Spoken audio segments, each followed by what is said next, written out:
This audio recording includes subtitles, so you can follow along more intentionally and absorb the ideas at your own pace. Why is it that kind people can suddenly become cruel, honest people can suddenly lie, and loyal people can suddenly betray, all without ever seeing themselves as the villain in the story? We like to believe that character is fixed, that good people stay good and bad people stay bad, and that we would always know which one we were dealing with. And yet, history keeps proving otherwise, quietly and repeatedly. Ordinary people commit extraordinary cruelty under the right conditions. Devoted partners deceive the people they claim to love. Decent, moral individuals dehumanize others the moment social approval rewards it. And most disturbing of all, almost none of them experience themselves as doing something wrong while it's happening. And it turns out there's a reason for that. Human beings don't build their identity around truth. They build it around a self-image, and when that happens, the very thing that makes us feel like good people becomes the exact thing that blinds us to what we're actually capable of. So let's talk about why this happens, and more importantly, what to do once you see it clearly. Because none of this is about cynicism. It's about a piece of self-protection that stopped serving anyone honestly, and if you understand how it works, you can stop being surprised by human behavior, including your own. When we're young, we don't arrive with a moral identity already formed. We build one the same way we build everything else, through feedback. A child is told they're kind, and they start to believe kindness is simply who they are. A child is told they're difficult, and they start organizing their whole personality around proving that wrong, or living up to it. Long before you can reason your way through right and wrong, you've already absorbed a simple story about your own character, and that story becomes something you protect far more fiercely than you protect the truth. And for a while, this works. Believing you're a good person feels stabilizing. It lets you sleep at night. It lets you trust your own decisions. You become someone who acts consistently with the story you've been told about yourself, and that consistency feels like integrity. But here's the hidden cost. When your identity depends on believing you're good, you're not actually motivated to examine your behavior honestly. You're motivated to protect the story. Carl Jung understood this with brutal clarity. He believed the ego will defend its self-image at almost any cost, and that most people, instead of confronting the parts of themselves that don't fit the story, simply build explanations around them instead. Cruelty gets relabeled as honesty. Manipulation gets relabeled as love. Control gets relabeled as protection. Jealousy gets relabeled as concern. And over time, you internalize a very dangerous idea. If I believe I'm good, then whatever I do must also be good. And that belief will quietly distort everything you do, because the moment your actual behavior contradicts your self-image, you don't update the self-image. You reinterpret the behavior instead. So instead of tolerating the discomfort of seeing an ugly impulse clearly, you rename it, you justify it, you surround it with reasons that sound noble enough to keep believing your own story. And slowly your self-understanding starts to narrow. You only examine the parts of yourself that confirm what you already believe. You avoid the moments that would complicate the picture. You protect the identity of a fundamentally good person, instead of ever finding out what you're actually capable of under pressure. And that's the trap, because while reality keeps showing that ordinary people commit extraordinary harm under the right combination of fear, power, and social permission, you keep assuming you'd obviously be the exception. And the longer that assumption goes unexamined, the more dangerous it becomes, because the people most convinced of their own innocence are rarely the ones paying close attention to their own behavior. At some point, if you're honest, you realize you've spent your whole life sorting people into heroes and villains without ever seriously asking which conditions would turn you into the villain of someone else's story. You can't afford to consider that you might be capable of real harm, because that would threaten the entire identity you've built. So you don't consider it. And that's when the blindness sets in, not as a dramatic failure, but as a quiet, permanent refusal to look. Jung called the part of ourselves we refuse to look at the shadow, the hidden humanity we separate from our identity, because it feels unacceptable. Not evil exactly, just everything we've decided doesn't belong in the story of who we are.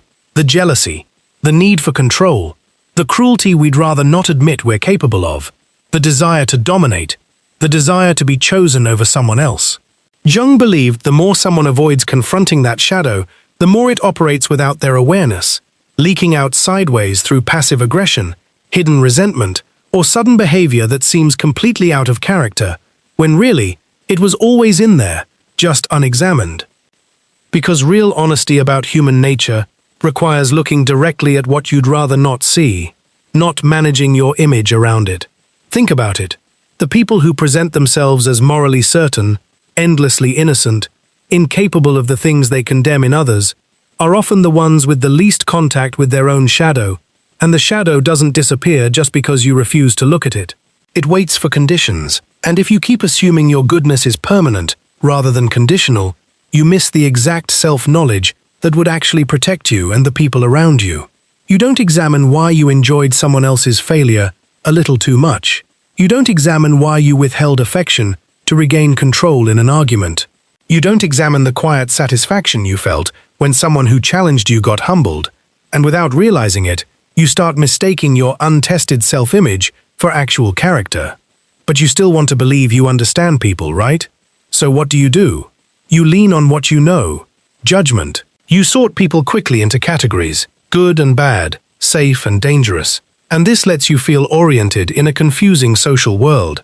It works, up to a point. You can navigate relationships with a rough map of who to trust.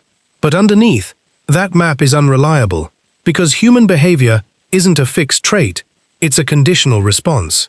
So now you're constantly surprised when people you trusted completely turn out to be capable of things you never anticipated, and constantly surprised when people you dismissed turn out to be more complicated than the label you gave them.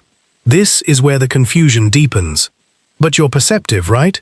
You should be able to figure people out, so you try to reason your way to a stable understanding of human nature, looking for a clean rule that separates good people from bad ones permanently. None of it fully works, because the question underneath it all isn't intellectual. It's uncomfortable in a much more personal way. What would I become under enough fear, humiliation, power, or loneliness? That question can't be answered by observing other people from a safe distance.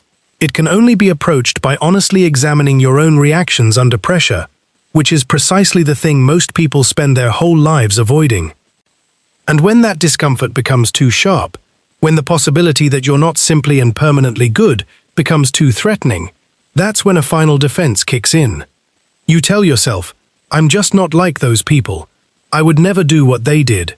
And now, instead of admitting that circumstances shape behavior more than most people want to believe, you convince yourself that your goodness is a fixed trait rather than a fragile condition. Not because you've actually tested it, but because it hurts less than admitting how adaptable human behavior really is, including your own. This is a kind of moral certainty, and it's one of the most dangerous patterns a person can fall into, because the people most convinced of their own innocence are often the ones with the least awareness of what they're capable of. So how do we fix this? The first step, and this is non-negotiable, is that you have to stop treating your goodness as a settled fact and start treating it as something you actively maintain. Not because you're secretly terrible, but because assuming your character is fixed is exactly what stops you from noticing when it's slipping. When your identity depends on being unquestionably good, you will do everything in your power to avoid the self-examination that could actually keep you accountable. So the fix is to build your self-understanding around honesty instead of image. You stop asking, am I a good person? And you start asking, what conditions bring out the worst in me? And how do I stay aware of them? You stop explaining away your uglier impulses and start noticing them without immediately excusing them. You let yourself see the jealousy, the pettiness, the small cruelties, without collapsing into shame or rushing to justify them. And yes, it's uncomfortable. It feels like it threatens the story you've told about yourself your whole life. But it's not a step backward, because it's the first real step toward becoming someone whose morality holds up under pressure, instead of just looking good in calm conditions. The old identity told you that good people simply don't do bad things. The new one reminds you that good people are the ones who stay honest about what they're capable of, and choose differently anyway. Being human means you contain contradictions. You're allowed to notice an ugly impulse without becoming it. You're allowed to admit you're capable of things you don't want to be capable of, and use that awareness as a safeguard instead of a confession. But the only way forward is to practice this kind of honest self-observation in small, ordinary moments, not in one dramatic reckoning, not perfect virtue, not constant guilt, just quiet, repeated honesty about what actually moves through you, until it stops feeling like a threat and starts feeling like information. So if you're someone who's been shocked by people you trusted, who's started to wonder whether anyone is really who they present themselves to be, if you've spent your whole life sorting people into heroes and villains and quietly exempting yourself from the question, this is where you begin. You let go of the fantasy of fixed goodness. You stop needing to be the exception. You start looking honestly instead. Because you don't need to be perfectly good to be a genuinely good person. You just need to be someone who's willing to see your own shadow clearly, even when it's uncomfortable, even when it complicates the story, even when it means admitting you're more like the people who disappointed you than you'd like to believe. And if you can do that, if you can stop protecting the image and start protecting the truth, you'll start to feel something you haven't felt in a long time. Clarity, not because you finally proved you were good, but because you finally stopped needing to. If any part of this resonated with you, if you recognized yourself in these patterns, leave a comment and let me know what stood out. Chances are you're not the only one who feels this way, and sometimes naming the pattern is the first real step to breaking it. Thanks for listening to episodes of Kynn. Then take care of your mind, and I'll see you in the next episode.